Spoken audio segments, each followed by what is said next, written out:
Hello दोस्तों, स्वागत है आपका हमारे YouTube channel success in life पर।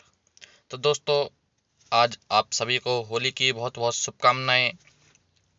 देश में जितने भी युवा सरकारी नौकरी की तैयारी कर रहे हैं, उन सब के लिए यह जानना बेहद ही आवश्यक है कि आखिर ओल्ड पेंशन स्कीम और न्यू पेंशन स्कीम आखिर ये क्या है।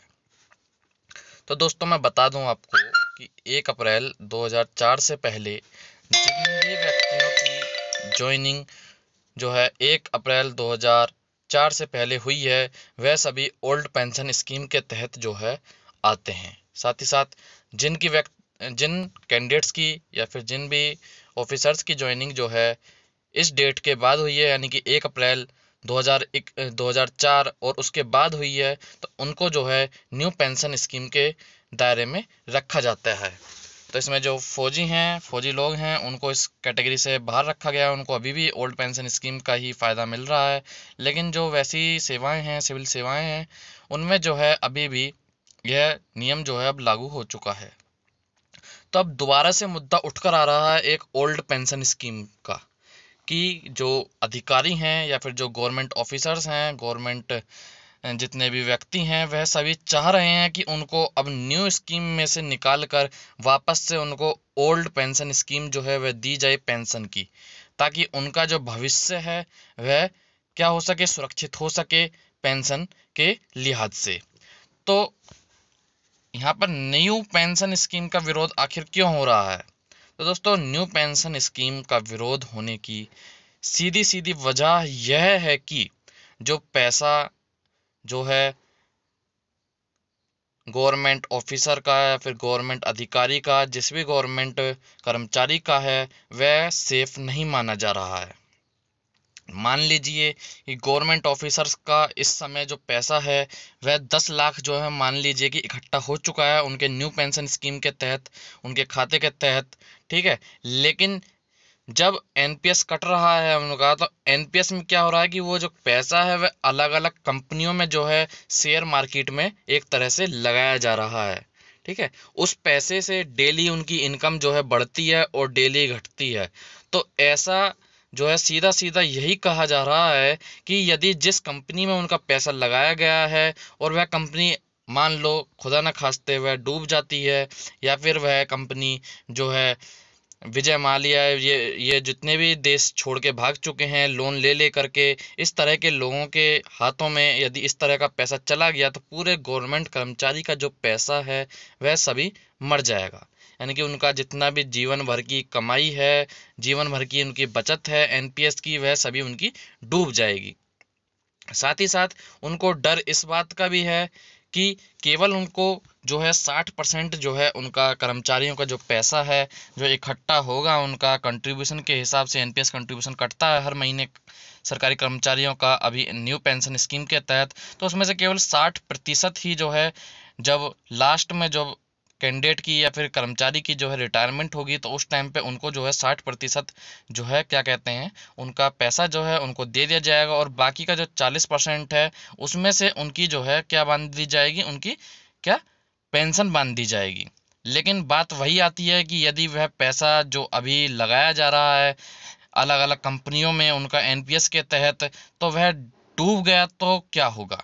ओल्ड पेंशन स्कीम के तहत क्या होता था, जितना भी कंट्रीब्यूशन जो है यहाँ पर कर्मचारियों का जाता है, सरकारी कर्मचारियों का, वह उनको रिटायरमेंट के टाइम पर एक किस्त में मिल जाता है। और एक किस्त में मिलने के बाद में जो कर्मचारी की उस टाइम की बेसिक सैलरी होगी, उसका 50% जो है, उसका 50% जो है उनको किसके पेंशन के तहत जो है मिलने लगता है। लेकिन यहाँ पर सरकार का कहना यह है कि वह हर महीने जो है अपना जिस तरह से कंट्रीब्यूशन दिया जा रहा है, जो सरकारी कर्मचारी है वह अपना कंट्रीब्यूशन देता है, साथ ही साथ उतना ही कंट्रीब्यूशन जो है सरकार भी दे रही है, तो उनको हर महीने जो है उसका कंट्रीब्यूशन दिया जा रहा है। तो सरकार कह रही है कि हम उनको और भी ज़्यादा पैसा देने की कोशिश कर रहे हैं। लेकिन यदि पैसा डूब गया तो क्या होगा? ठीक है, वह सुरक्षित पैसा नहीं है। यहाँ पर ओल्ड पेंशन स्कीम के तहत क्या होता था कि कर्मचारी जो है अपना कितना भी जो है जीपीएफ जो है कटवा सकता है, जितना चाहे वह अपना जो बचत करना चाहता है, पेंशन जो उनको रिटायरमेंट के टाइम पे एक मुश्त मिलना है, वह अपना बचा सकता है सॉरी। लेकिन यहाँ पर केवल 10% ही बेसिक सैलरी का वह जो है उसका कर्मचारी का जो है यहाँ पर अलग होता है, कटता है। और साथ ही साथ 10% उतना ही जो है गवर्नमेंट भी जो है उनका मिलाकर दे रही है। लेकिन इसका सीधे सीधे विरोध हो रहा है। अब राजस्थान की गवर्नमेंट ने जो है अनाउंस कर दिया है कि 1 अप्रैल 2022 के सेशन से फिर से पुरानी ओल्ड पेंशन स्कीम जो है वह लागू कर दी जाएगी राज्य में। जितने भी राज्य कर्मचारी हैं वहाँ के, उन सभी को जो है ओल्ड पेंशन स्कीम के तहत दोबारा से लाया जाएगा। साथ ही साथ अब न्यू पेंशन स्कीम की जो है यहाँ पर पूरे देश में कवायद शुरू हो चुकी है। तो अब आप सभी के मन में एक सवाल उठ रहा होगा कि क्या सरकार जल्द ही न्यू पेंशन स्कीम को जो है अनाउंस कर सकती है।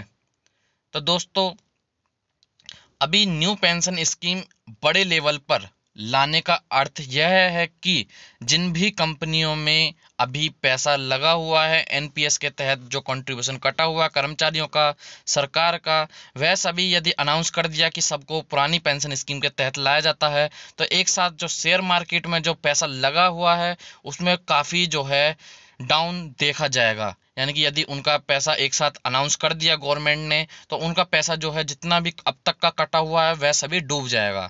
तो कहीं ना कहीं अभी न्यू पेंशन स्कीम आने में आपका जो है करीब करीब 5 साल का और वेट हो सकता है कि इस बीच जो है सरकार जो है कोई ऐसी जो है स्कीम लेकर आए कि आपका पैसा जो है वहाँ से धीरे धीरे निकाल कर जो है ओल्ड पेंशन स्कीम में लाया जाए। अभी बीच में एक सुप्रीम कोर्ट का जो है ऑर्डर वायरल हो रहा था, लेकिन वह केवल एक ही साइट पर जो है वायरल हो रहा है, वह बाकी किसी भी और न्यूज़ चैनल की जो भी आधिकारिक ई पेपर की साइट है उन पर अभी देखने को नहीं मिला है। साथ ही साथ अभी 2-3 दिन पहले की एक और न्यूज़ है जिसमें जो है केंद्र सरकार ने यह साफ किया है कि उसका अभी न्यू पेंशन स्कीम को रद्द करने का और ओल्ड पेंशन स्कीम को वापस लाने का कोई विचार नहीं है।